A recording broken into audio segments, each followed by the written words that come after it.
Tony Elliott talked the other day in Arizona about, lamenting kind of just missing his first career multi-homer game. How's it feel to, see him not only do that, but clear the fence with quite a bit of distance? Yeah, I mean, it was an awe home run, or we were in awe of the second home run, I should say. It was almost like that one was separate than the first. You know what kind of power, especially in this stadium, he's got going the other way.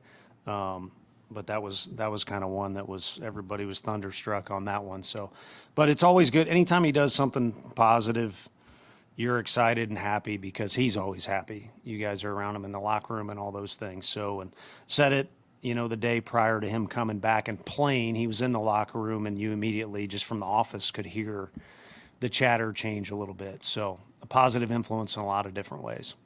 What have you seen in his growth from the time you met him or you first saw him on the field till now after the injury and the confidence, everything? Defense too. Dating back to January, you saw a guy, he's motivated and ambitious to get better, and he was working on a lot of different things in January, and he's always going full speed. We even talked to him as coaches about the old working smarter instead of harder because he's always going full speed at everything.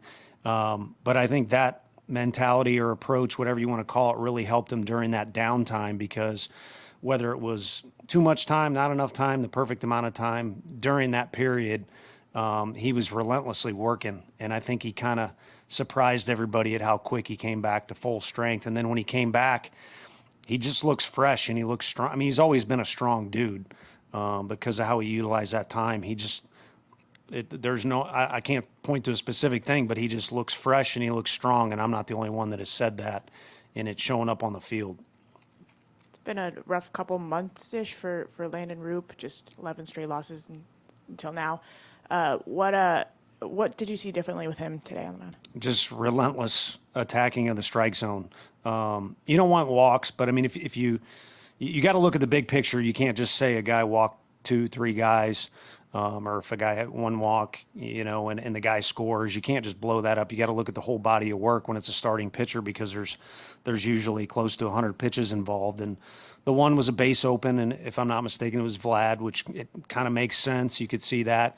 And then the other one was surrounded by nothing but strikes to the first two hitter and then the hitter that followed. So it wasn't like there was an in and out approach of the zone with those two blips on the radar screen removed. It was relentless attacking of the zone. And, I've kind of said it before and I stand by it. I think if you're at this level, you have good enough stuff to get guys out. You don't have to nitpick in the zone. But I think he's in a category of, he's got really, really good stuff for a starter. Any name you'd pull out of a hat, and it's important for him to get it over the white. And when he does, as long as we play defense behind him, which we had, again, one little blip on the radar screen, but a couple good plays behind him, he's outstanding. And it's fun to watch him compete that way. When he's fighting himself and fighting to get it in the zone, it's not so fun. And you get that little period you're talking about. But he's capable of great things when he's in the strike zone.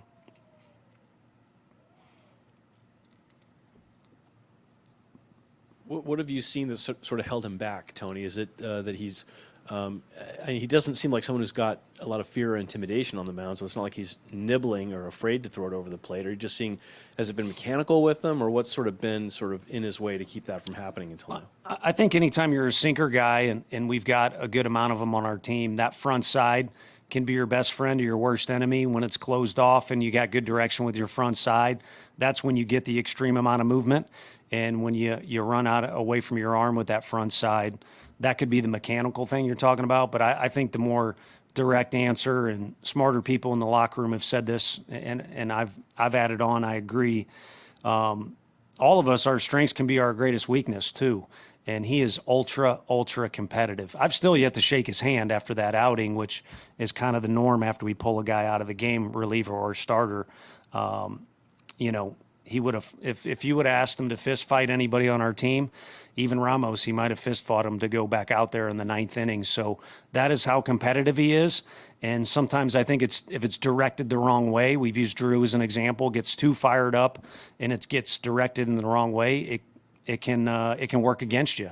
But when he uses that fire to keep his house lit and warm instead of burning it down, I think he's capable of great things. And I don't know if there's another question, but I just think You can't be frustrated with 10-1, but the one thing that will get missed in a game that is 10-1 is I thought our guys ran the bases in a really strong fashion tonight. Actually, Barracuda probably ran faster than anybody on Ramos's home run, and instead of assuming it was a ball that was going over the right field fence, he was trying to score from first base. But I thought that kind of got lost in the mix because of the score. But it was a strong effort out of those guys tonight.